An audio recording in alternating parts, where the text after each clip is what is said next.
Hello everyone! I hope this day is going well for you and you are doing well. Today's assembly is about respect and responsibility, and we're focusing on Jesus and the parable of the great banquet. Our spiritual word for today is responsibility. Now he looks like he's got something very heavy on his shoulders. As always, I want you to think about why responsibility is a really good word for us to look at when we think about this story. If you're not sure what responsibility means, I can give you some clues. Responsibility is a noun, a sentence using responsibility. When you do a good job, sometimes you get even more responsibility. That is my cat Casper, if you heard him. I have a sentence for you. I have to feed my cat because it is my responsibility. Some synonyms for responsibility are authority, duty, guilt, importance, leader, and power. So in your house, who is responsible for making the meals and the desserts? Do you sometimes cook or bake? Did you know that there are some delicious foods from all over the world? Things like Czech or Hungarian goulash, delicious. Or maybe Polish potato pancakes? Or have you ever had a delightful English tea in the afternoon? Or these beautiful Sudanese cakes? Oh, and I absolutely love mithai from India and Pakistan. And we all know what a really good curry looks like. This is a room that the Queen uses for her royal banquets at St. George's Hall in Windsor Castle. Just imagine this place full of people enjoying such delicious foods like the ones that are your favorite. Wouldn't that be absolutely amazing if everyone that you knew were able to have a big meal in a huge, beautiful place like this? Now, I showed you a lot of really delicious foods, but sometimes we get foods that we really don't like to eat. So I want you to use your hippocampus or your prefrontal cortex and think about what happens to our food if we don't eat it, and where does it go? You can pause the video to come up with some ideas. Most people throw their food into their bins, which get collected by our incredibly important bin collectors, and then it's transported to the city dump, or it's incinerated using this amazing machine. Could you imagine our city without bin collectors? That would be pretty disgusting. But to be honest, creating so much food waste is pretty new. During the 19th century, many cities in the UK were pretty dirty, but much of the rubbish consisted of food scraps and other things that would be reused. Sunday's roast would become Monday's pie. Monday's bread would become Wednesday's bread pudding. Yum. And animals roamed the streets, eating old lettuce and apples and radish tops. Even leftover bones were collected to make glue. But today, things have changed. People and businesses around the world don't often think about using their leftover food. They choose to throw it away instead. Sadly, over 1/3 of all food produced around the world is actually thrown away. In fact, the amount that is wasted would cover an area larger than the size of all the land in China. Can you believe that? A large amount of this waste comes from restaurants and supermarkets who have to throw their food away, mostly due to food laws. But well over 7 million tons of food waste comes from our own houses. Now that amount of rubbish is really hard to imagine. But if you can imagine a really huge jumbo jet aeroplane, and then imagine 308,000 jumbo jets.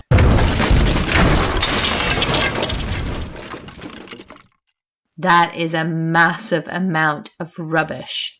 And if you think about the 1 billion people who are in our country and around the world who can't afford to put food on their table to eat, it really is shocking to realize all the unused food that is actually just being thrown away.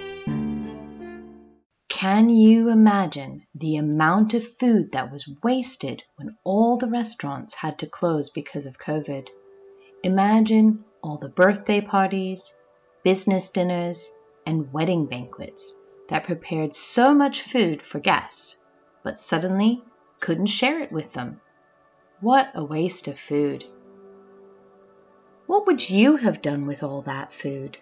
You can pause the video and come up with some ideas. Well, many religions have rules about food.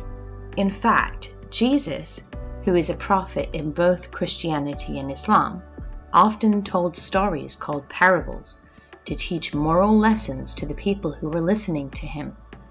He often taught lessons about the importance of love and forgiveness and having compassion or care for those in need. Jesus was well known by the local Jewish leaders who were called Pharisees in Jerusalem. Many of them were very interested in his lessons, and so they invited him to dinner to discuss religion and God.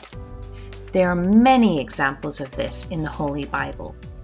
In Luke chapter 14, verses 12 to 24, it talks about an event that took place on the Sabbath day, which is a holy weekly prayer day, usually held on Saturday. This is similar to a Friday Jummah for Muslims and the Lord's Day on Sunday for Christians. Well, the Pharisees were keeping a close eye on Jesus because he did religious things differently than they did. When Jesus came to the Pharisees' house, he told the guests, who were mostly friends of the person who invited him, that they should have manners about where they sit so they don't embarrass themselves. And then he told the Pharisee that invited him, whenever you give a luncheon or a dinner, you should not invite your friends, brothers, sisters, or rich neighbors, because they invite you back to repay you. Instead, invite the poor, the crippled, the lame, and the blind, and you will be blessed, because they cannot repay you, and you will be rewarded with the good people at the end of time. The Bible doesn't tell us how they felt about him, but it does tell us Jesus' parable of the great banquet. So I will share it with you. One of those at the table heard everything Jesus said, and then responded, "Pleased is the one who will eat at the feast in the kingdom of God." Jesus replied, "A king was preparing a great wedding banquet and invited many guests. "I have so many important friends, government officials, businessmen to invite, and I will have to prepare so much food. This banquet will be amazing! Oh, look at this long list of people." At the time of the banquet, he sent his servant to tell those who had been invited, "Tell my guests that everything is ready. I have made my best food. I am looking forward to seeing them." Yes, my king. The servant traveled all over the city to personally invite the guests to the banquet, but they all began to make excuses.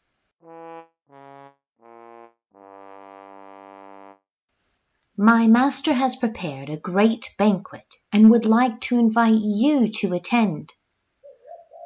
"Oh, I have just bought a field and I must go see to it. Please excuse me." Oh dear, that's not good news. The king will not be happy about that. He travelled to the next house. "My master has prepared a great banquet and would like to invite you to attend." Well, I have just bought 5 oxen, and I am on my way to try them out. So please excuse me." Oxen? That was his excuse? Oh no. And at the next house, "My master has prepared a great banquet and would really like you to attend, as he's invited you." As much as I would like to attend, unfortunately I'm not able to, as I have just gotten married. So I can't come. Really? Well, that's terrible news. I mean, congratulations on your wonderful marriage. What am I going to tell the king? Every single one of his guests have given excuses to not attend, and many of them treated me badly. The servant came back and reported this to his master. The servant began listing all of the excuses. One said, "I've just bought a field and I must go see it. And I'm sorry to tell you this, master, but another said, I just bought 5 oxen and I need to try them out." Ridiculous. And please don't be angry at me.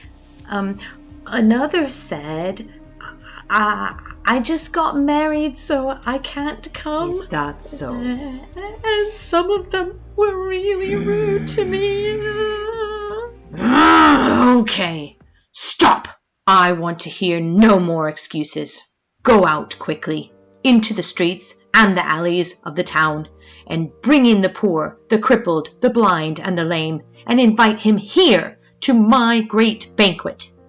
The servant was relieved that he wasn't in trouble, and he went to the town to invite those who were in need, and they all came without question or excuse. When the master of the house saw that they had come, he felt happy.